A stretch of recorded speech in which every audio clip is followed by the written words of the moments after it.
Salut la famille, j'espère que vous allez bien. Aujourd'hui, c'est jour de combat.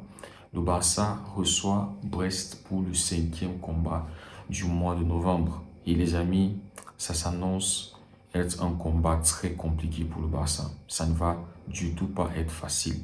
On a perdu un combat ce mois de novembre. On a fait un match nul face au Celta Vigo. Et là, on a un candidat, on a un adversaire qui ne perd pas en Champions League. Vous l'avez bien compris. 5 matchs de Champions League, 4 victoires et un seul match nul. Mais quand vous allez en championnat, Brest, ils se battent pour se maintenir. Leurs 4 derniers matchs en championnat, c'est une victoire et 3 défaites. Mais en Champions League, les gars, ils sont à 200%. Ils n'ont rien à perdre, mais ils ont tout à gagner.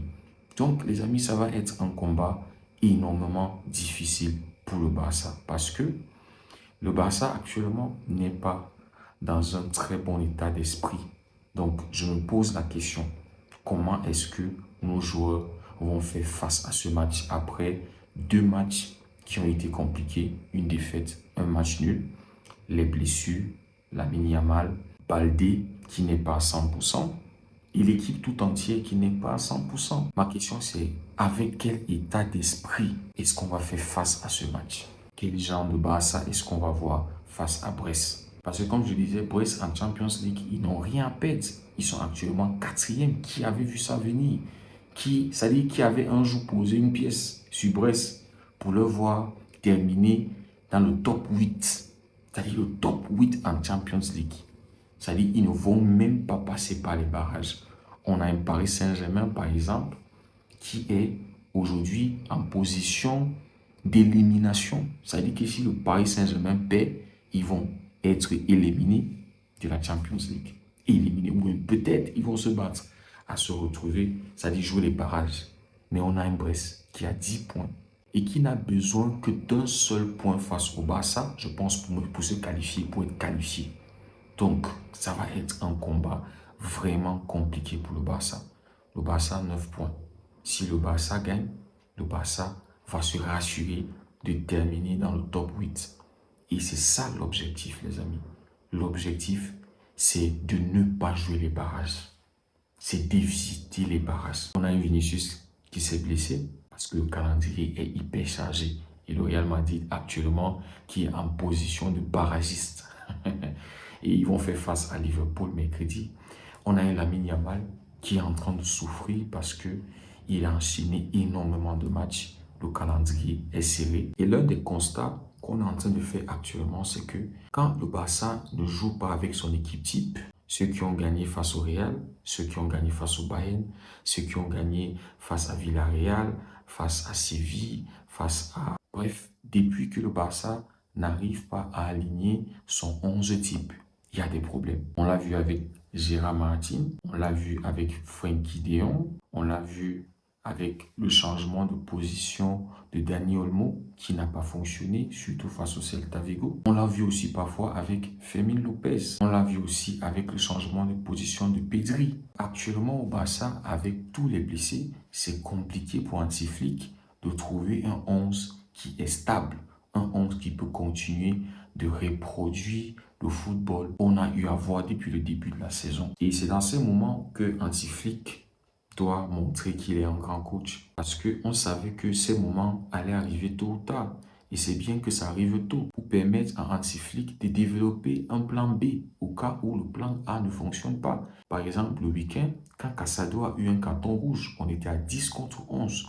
On menait 2 buts à 0 et Hansi Flick n'a pas su mettre en place un plan B pour essayer de conserver cette victoire. Ne pas perdre 2 points ou perdre complètement le match.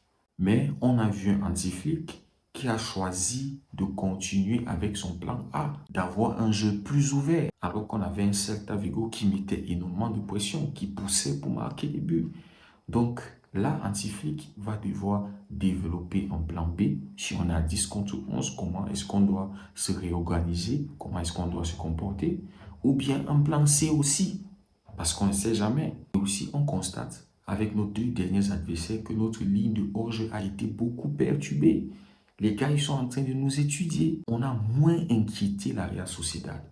Pareil pour le Celta Vigo. Ils ont été très peu inquiétés par cette ligne de hors-jeu. Au contraire, on a une Real Sociedad qui a eu énormément d'occasions face au Barça. Et le Barça qui a eu très peu, sinon pas d'occasions, à part le but volé face au Celta Vigo. Pareil, le Celta Vigo a plus cadré que le Barça. Donc là, on va recevoir un Brest qui a vu comment le Barça était en difficulté face à la Real Sociedad, qui a perdu face à la Real Sociedad.